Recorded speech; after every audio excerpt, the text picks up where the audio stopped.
Hello student, তোমরা যারা ক্যালকাটা ইউনিভার্সিটির আন্ডারে সেকেন্ড সেমিস্টারের ছাত্রছাত্রী আছো, তোমাদের জন্য আজকের ক্লাসটা খুবই গুরুত্বপূর্ণ।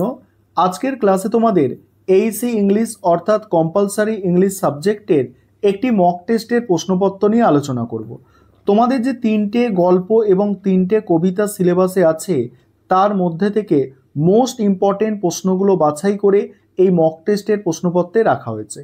এই মক টেস্টের প্রশ্নপত্রটা যেমন দেখতে পাচ্ছ, এইভাবেই তোমাদের কোয়েশ্চেন পেপার হবে পরীক্ষায়, অর্থাৎ প্রশ্নপত্রটা পরীক্ষার এইভাবেই তোমাদের সাজানো থাকবে। সেখানেও 25টা প্রশ্ন তোমাদের থাকবে, 25টা প্রশ্ন থাকবে এমসিকিউ টাইপের। এবার তোমরা মক টেস্টে যে প্রশ্নগুলো রেখেছি দেখে নাও এবং এগুলো তোমরা অ্যান্সার করার চেষ্টা করবে এবং শেষে আমি তোমাদের অ্যান্সার বলে দেব প্রতিটা প্রশ্নের, এবং তোমরা অবশ্যই কমেন্টে জানাবে যে তোমরা নিজে থেকে কতগুলি প্রশ্নের অ্যান্সার করতে পারলে। দেখো, প্রথম প্রশ্ন যেটা আছে, what is the tone of the poem Lucy Gray, অর্থাৎ লুসিগে যে কবিতাটা ছিল সেই কবিতার সুর কি আছে।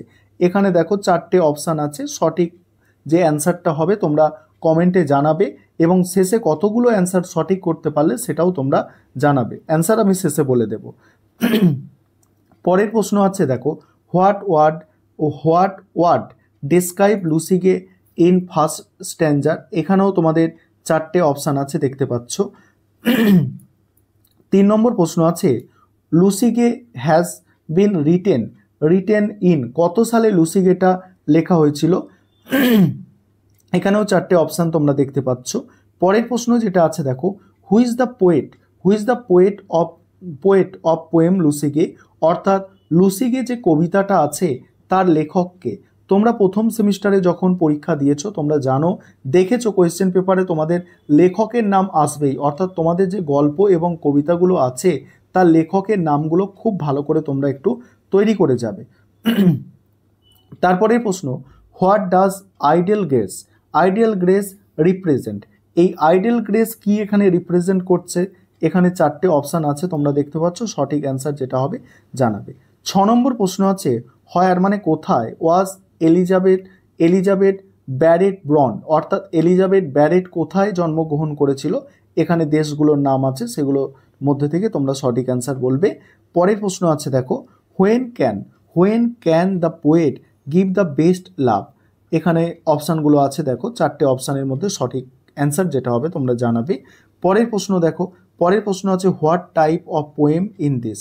এখানে কোন টাইপের পোয়েম এটা তোমাদের জানাতে হবে, ঠিক আছে। এখানে অপশানগুলো আছে, তোমরা দেখতে পাচ্ছ কোন টাইপের পোয়েম এটা তোমাদের জানাতে হবে।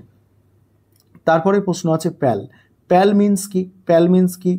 তারপরে 10 দাগের প্রশ্ন আছে, দেখো 10 দাগের প্রশ্ন, হোয়াট টেকনিক ইজ দেখো কোরিয়াস অফ ওয়েলিং সেল। তারপরে দেখো এখানেও 4টে অপশান আছে। আর তারপরে দেখো তোমাদের 11 নম্বরের যে প্রশ্নটা আছে, পাসিং বেল মিন্স, খুবই ইম্পর্টেন্ট একটা প্রশ্ন, পাসিং বেলের মানে কি। তারপরে 12 দাগের প্রশ্ন আছে, দেখো 12 দাগের প্রশ্ন আছে, what will replace the passing bell to commemorate the dead soldier. এখানেও তোমাদের 4টে অপশান আছে, তোমরা দেখতে পাচ্ছ। সঠিক অ্যান্সারটা তোমরা জানাবে। পরের প্রশ্ন, হু ওয়াজ বামভিন কে। এখানে দেখতে পাচ্ছ তোমাদের দ্য লাস্ট লিভ থেকে নেওয়া হয়েছে, এটা বামভিন কে। তারপর 14 দাগের প্রশ্ন আছে, which disease Johnsy develop in November in the story of the last leaf. কোন রোগে সে আক্রান্ত ছিল। নেক্সট প্রশ্নটাও খুব গুরুত্বপূর্ণ, 15 দাগের প্রশ্ন, that's Bamvin masterpiece. What was Bamvin masterpiece. বামভিনের মাস্টারপিসটা কী ছিল। এখানেও 4টে অপশান আছে, সঠিক অ্যান্সার তোমাদের বলতে হবে।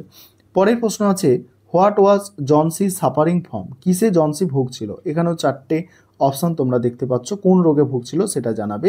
17 দাগের প্রশ্ন, what was the name of the shop above which Anil lived. Anil কোথায় থাকতো, ঠিক আছে। এটা থিপ স্টোরি থেকে নেওয়া হয়েছে। এখানেও অপশানগুলো তোমরা দেখে নাও।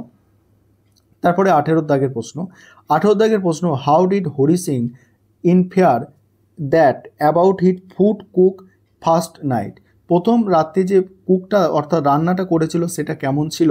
সেখানে দেখো অপশানগুলো আছে, দেখতেই পাচ্ছ তোমরা।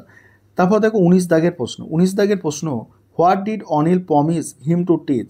অনিল কি প্রমিস করেছিল যে তাকে শেখাবে, কি শেখাবে? দেখো এখানে অপশানগুলো তোমরা দেখতে পাচ্ছ। তারপর 20 দাগের প্রশ্ন আছে, দেখো who is the author of the story the thief story? থিপ story যে গল্প, তার লেখকটা কে আছে সেটা তোমাদের বলতে হবে। তারপরে প্রশ্ন আছে, দেখো তারপরে প্রশ্ন, why does Hari return the money? কেন মানি নিয়ে ফিরে এসেছিল হরি, টাকাপত্র নিয়ে কেন ফিরে এসেছিল?